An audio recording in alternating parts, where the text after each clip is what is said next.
You're listening to How to 20-something, the best podcast that helps both men and women navigate their 20s and learn how to adult across all aspects of their lives.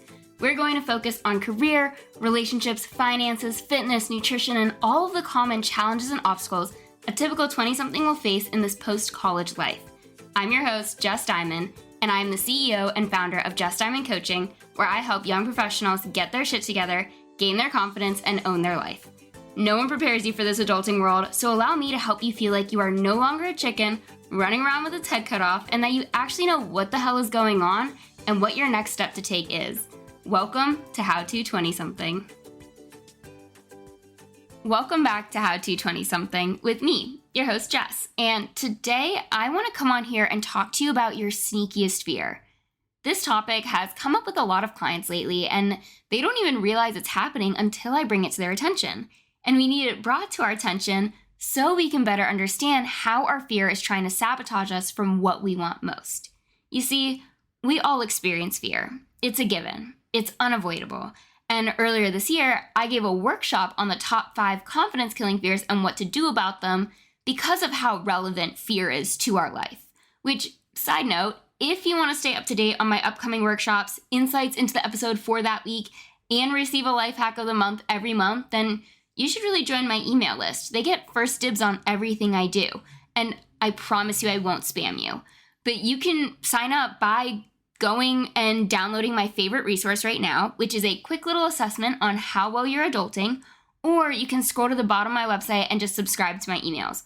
Both of those can be found at justdiamondcoaching.com. The assessment is justdiamondcoaching.com/adulting and is also linked in the show notes for your convenience.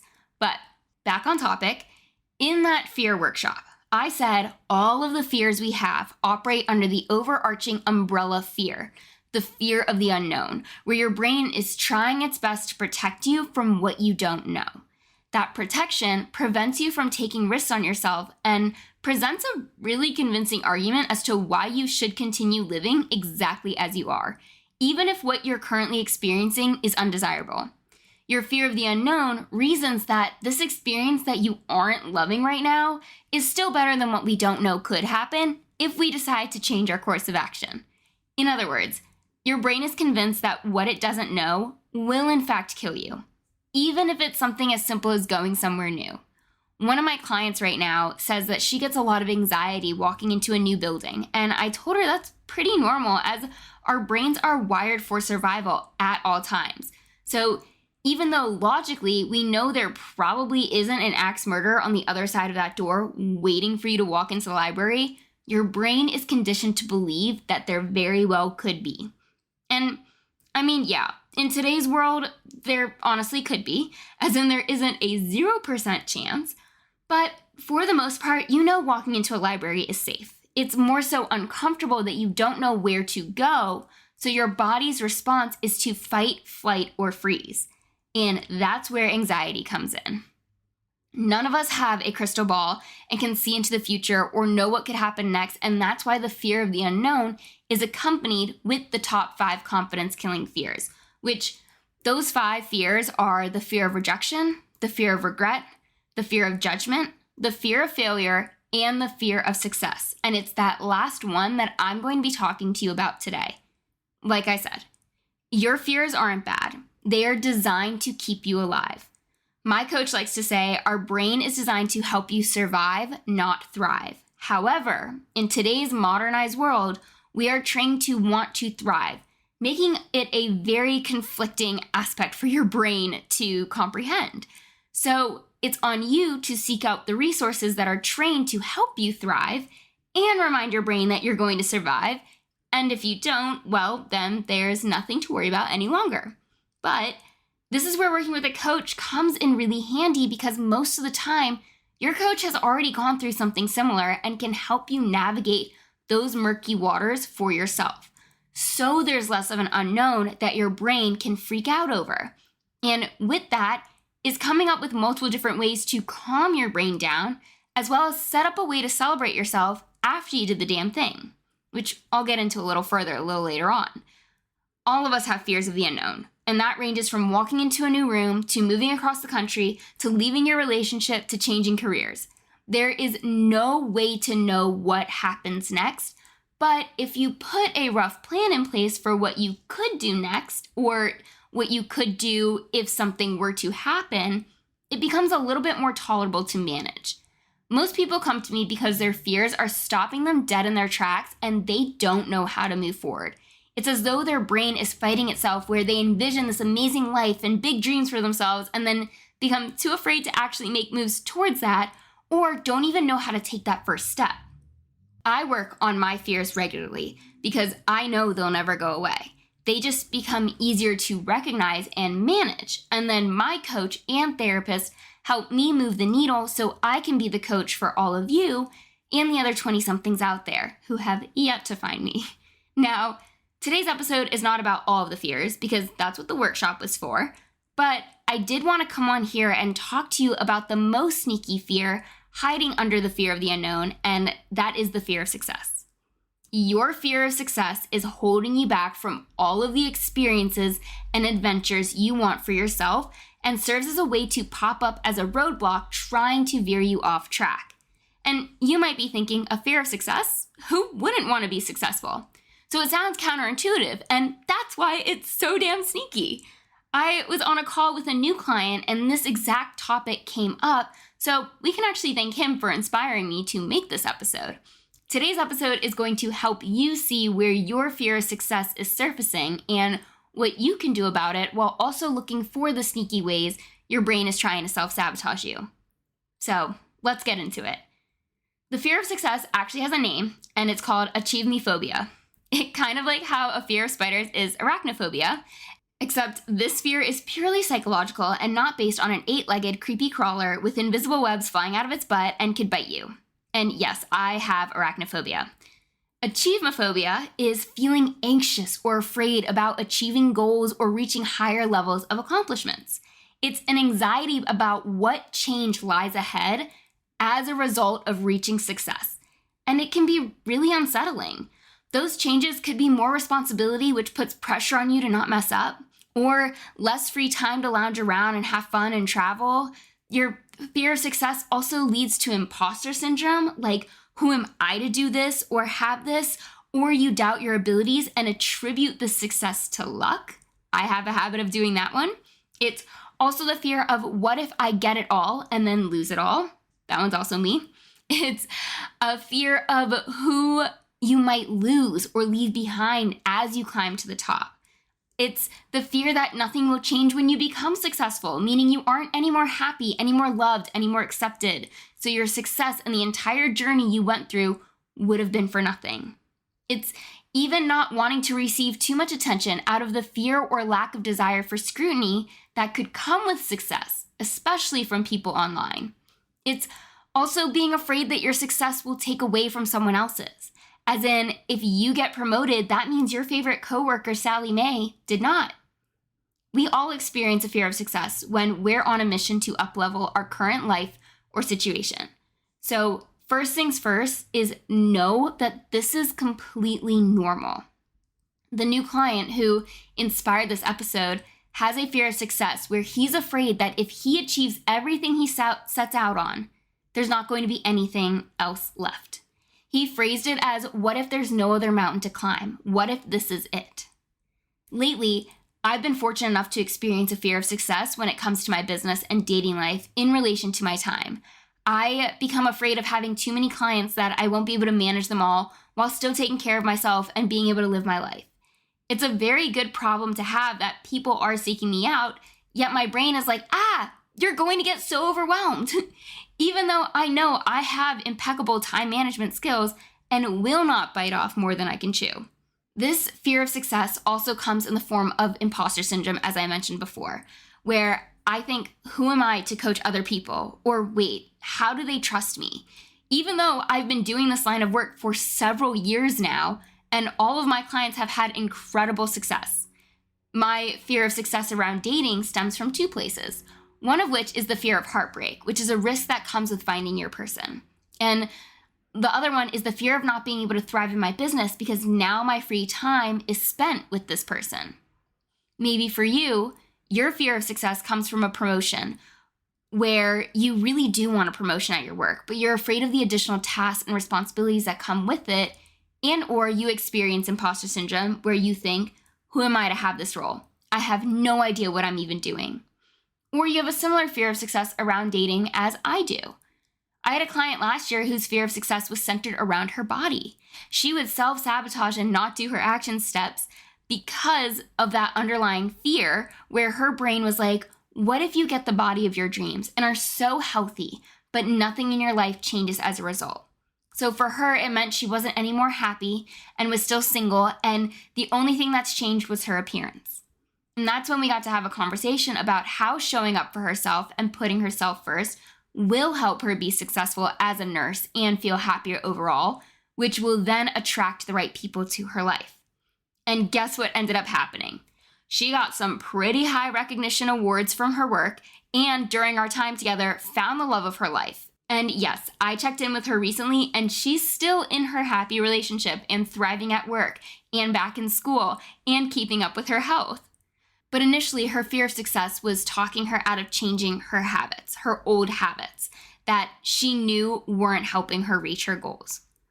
When your fear of success comes barging through the doors of your mind, because it will, your instinctual reaction is to lean into it and self-sabotage the success you're after. It's more of a unconscious reaction to your life, whether that's eating junk food, running away from a potential match, slacking off at work so you don't get promoted, taking no action whatsoever, so procrastinating what you need to do to move forward, like not updating your resume or applying for jobs, or piling up your schedule so you don't have time to get your heart broken. I've had people tell me they don't have the money for coaching, but then they go buy a brand new laptop when nothing was wrong with theirs in the first place.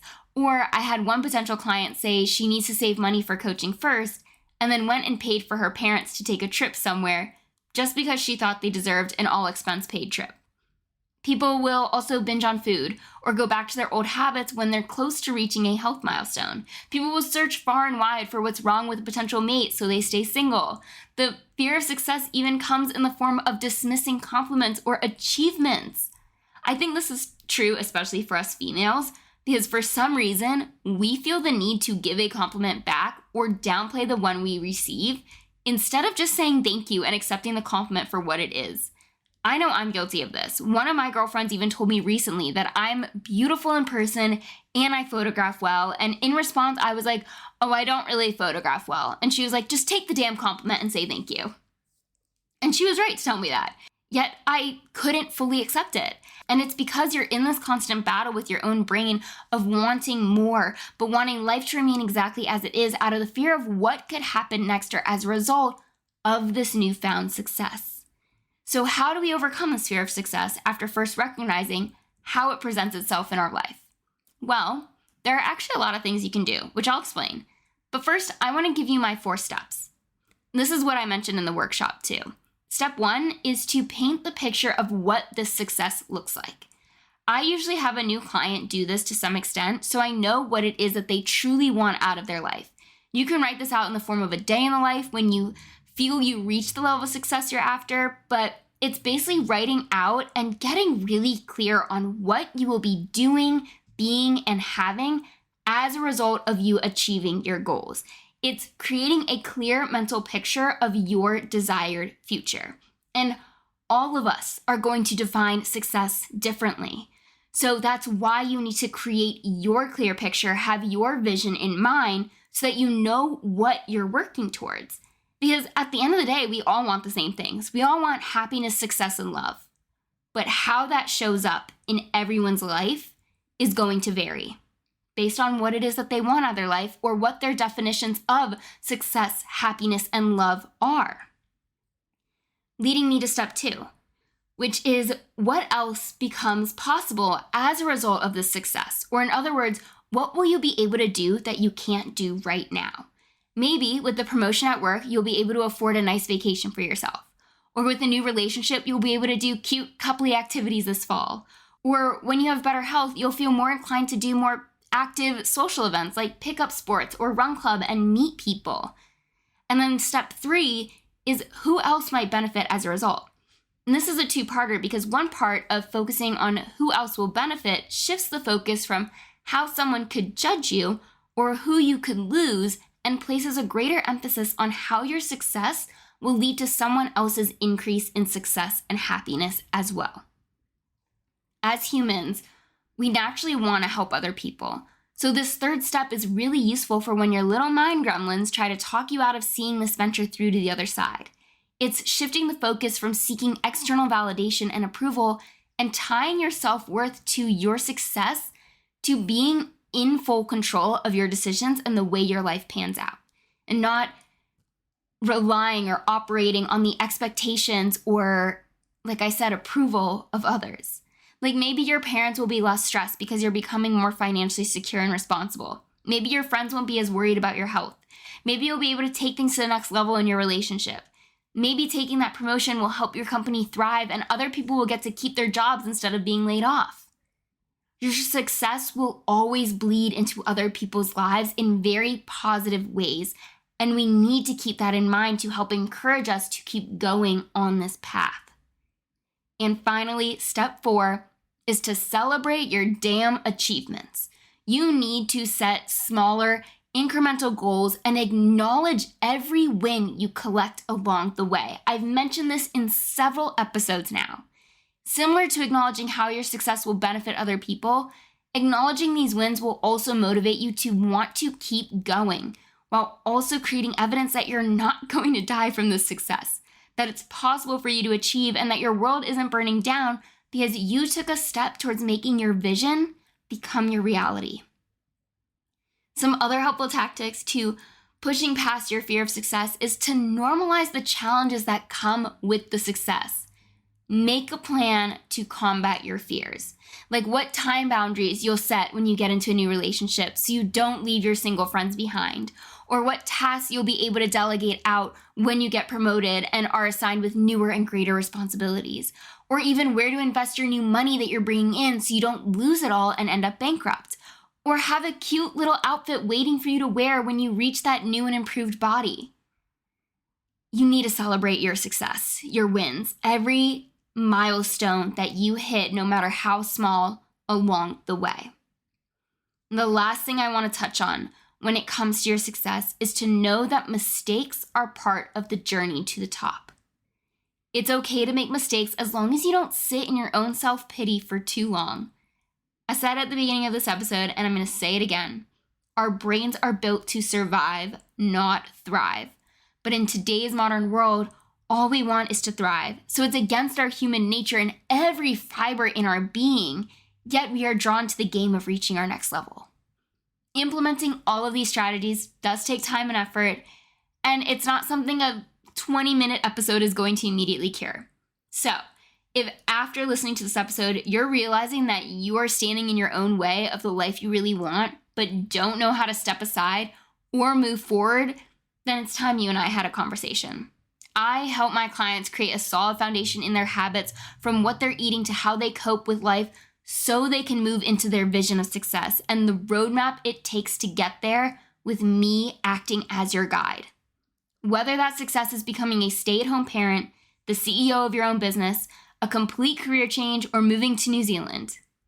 I haven't said my famous quote in a while, but as your coach, I don't tell you how to live your life. I teach you how to make your life worth living. And if there's anything I want you to take away from this episode, it's that your fear of success is perfectly normal. But if you're letting it drive all your actions or lack thereof, that's when it's not okay. And I am the resource to help you overcome all of your own obstacles and self-sabotaging tendencies, because we all have them, and we all need outside eyes looking into our lives. And on that note, this does conclude another episode of How to 20-something. If you liked what you heard, if your eyes opened up to the ways you're getting in your own way, or if you know someone who has a tendency to self-sabotage, like I said, we all do, then please pass this episode along, share it with a friend, a sibling, a cousin, someone, or post it on social media and tag me at coach.jessdiamond when you do. And as always, I can't wait to be in your headphones again next week with another brand new episode.